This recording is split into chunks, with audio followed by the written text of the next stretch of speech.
Thought I wanted to share a thought of the day video today.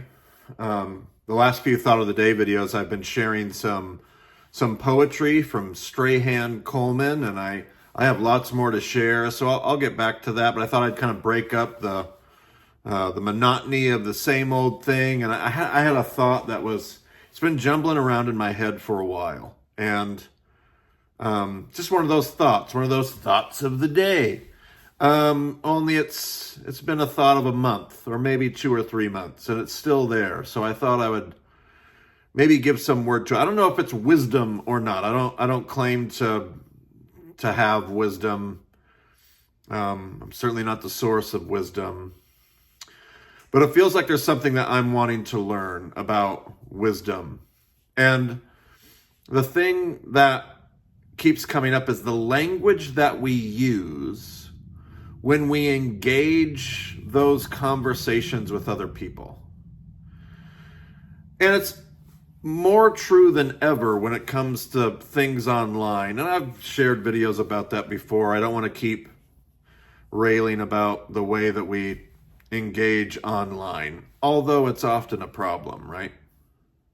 This is so true in like comments, the comment threads of different posts. But I'm talking about the most important ways where this truth kind of bears itself out is not necessarily online or in social media. But it's this idea of using absolute language. When we engage a conversation, and the words that we use sometimes literally are, well, this is the way that it is. This is what Jesus meant. There's this absolute nature to the way that the conversation, a tone, which is also a posture to the way that something is being shared. It's mostly like it will provoke an adversarial, because if I'm not in complete agreement with what you might have to share, and you're telling me like, this is the truth, this is the way that it is, this is what Jesus meant, or this is what that passage means, that absolute language can be so, it's the opposite of disarming. It can be off-putting, it feels unnecessarily combative. A lot of us, I don't think, really even intend to be using that language many of the times. I think and some of our personalities are just more like, I don't want to say things like more abrasive. It's just more like we're more direct. We're more upfront. There are cultures, lots of cultures in the world. I think of my friends over in Israel and Palestine. Both cultures, whether it's my Palestinian friends or whether it's my Israeli friends, there is a culture over there in more Eastern settings where the tone of engagement is confrontive, it's absolute, and that's not really what I'm talking about. Like my Israeli guides that I have to speak to whenever I'm over there, they'll have that same posture to them. And it's something that I get to be able, I can appreciate that. I can engage it. I can even on some level admire it. I learn from those different, I'm not talking about that kind of personality or cultural difference. But this language that we use, here's my greater point. Let me stop being critical. And let me say this. A slight shift, the slightest shift in the words that we use, invite a completely different kind of dialogue. Maybe most particularly in my and our, a lot of you, in our Western American setting, this is definitely true. When I use words like, as a teacher, I've loved things like, there are many Jewish teachers who would say, there are many scholars that have the opinion of, I once heard it said. What you're doing when you use that kind of language is you're putting something, you're kind of putting something on the table for discussion, for consideration, without saying this is the way that this is. Without saying, no, not that, this. There's something about choosing the language. There's something about using language that says, sometimes I wonder. Or even when you actually are confident about something, but you still choose to use the words, I wonder if actually it could be this. And then there's the obvious line of, I could be wrong. All of this language, what it does is it creates space for the other in our dialogue. It says, here's something to consider. Here's something to put on the table. Here's something. But when we come in and we say, well, this is the way that it is. This is where you're wrong. There's something about that. Happens in about every fifth YouTube comment, right? Well, obviously this is the way that it is. Well, there are a lot of people that disagree with me. There's a lot of people that disagree with you. There's a lot of people that disagree.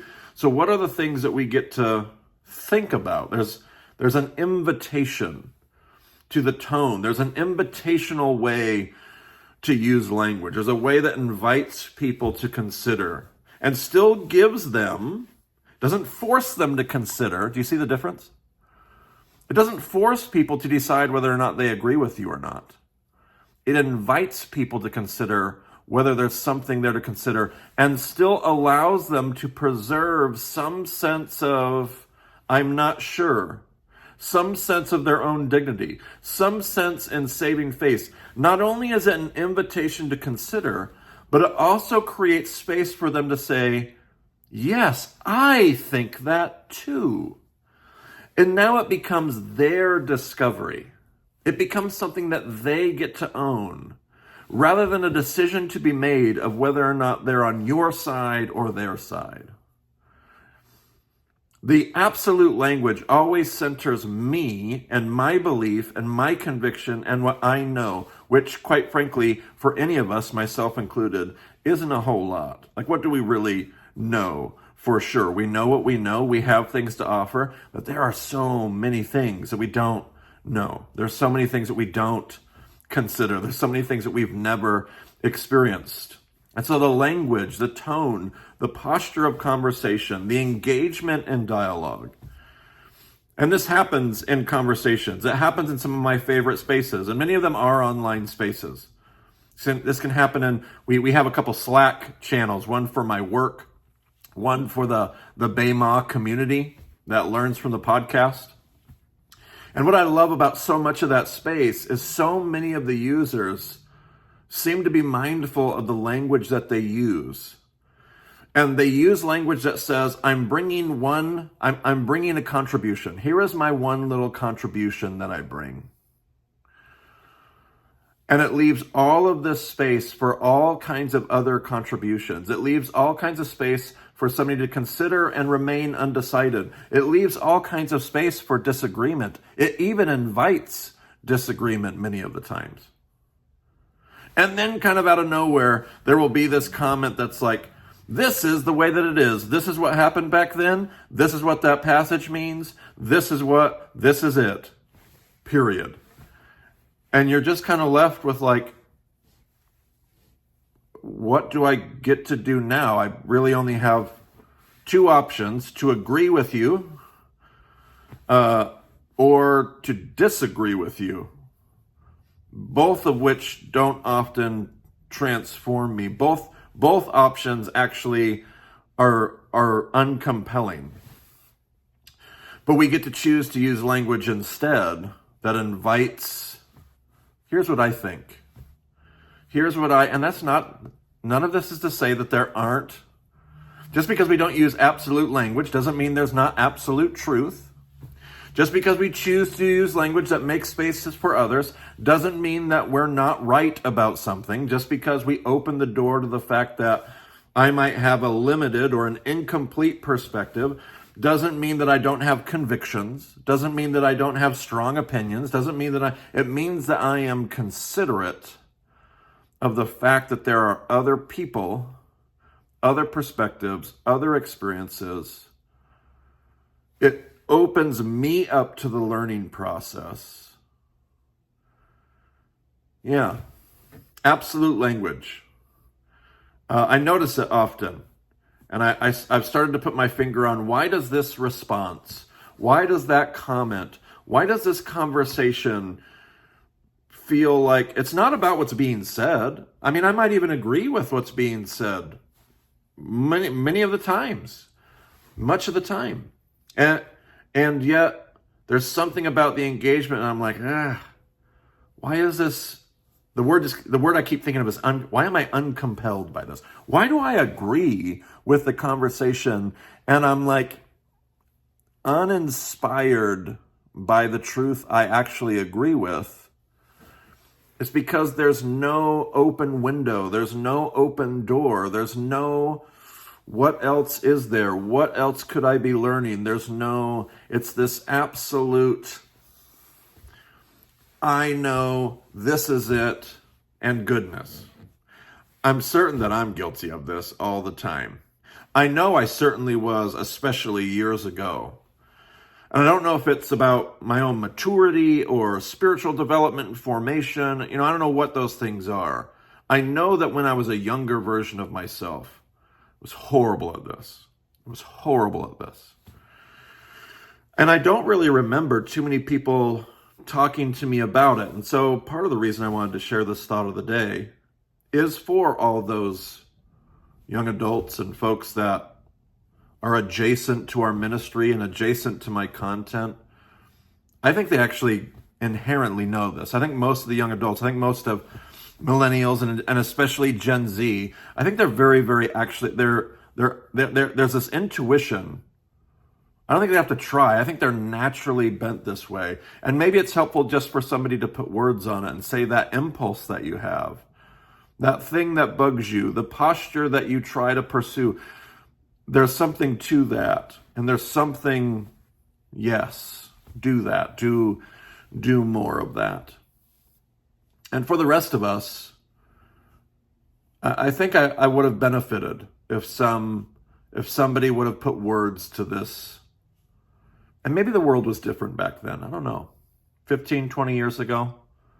Maybe we weren't, maybe we were still coming out of a modernity that was, reacting to postmodernism, and maybe it was a different world. But I know that the ways that I've felt like I've grown and the people that have helped me grow, they model this truth for me in some very beautiful ways. And I think it's worth giving word to. Create space. Have convictions. Have opinions. Share them clearly, but share them with language and share them with a posture and share those things in a way that allows other people to engage it and disagree and kind of move about the room and process it for a few days. And again, one of my favorite things, share it in a way that allows people to go, almost feel like they discovered it themselves. Because then it will mean so much more to them. It might feel like at the end of the day, like you got less credit. Like you'd be like, wow, but that's what I was saying. Yeah, but the beautiful thing about this thing that we do in the world is it really wasn't about me and what I was saying. Because when you think about it, you probably learned all that from somebody else anyway. The beautiful thing is that we get to discover these things together. And if the thing that you're sharing, if the thing that you're contributing is actually truth, then the beautiful thing is letting everybody else kind of wake up to it, no matter who ends up getting the credit. So maybe the thing that I want to master is I want to master the ability of sharing thoughts in such a way that people never really even realize that I was the one that shared it in the first place. But we stumbled across it and they discovered something new. That I find compelling. That is a compelling posture and truth. That's my thought of the day. I don't know if it's rambling nonsense. I always get done with these thought of the day videos and I think, does that make any sense? I don't know. I have no notes. I don't know if that made any sense. But if any of that rambling nonsense sparks something beneficial or invites us to shape and change the way we engage this world with other people, if it makes us more empathetic, if it makes us more loving people, if it makes us a better neighbor to our neighbors, to our friends, to our enemies, we will have done something. So there you go. May Jesus continue to shape us and make us new. Until the next Thought of the Day video, we'll talk to you then.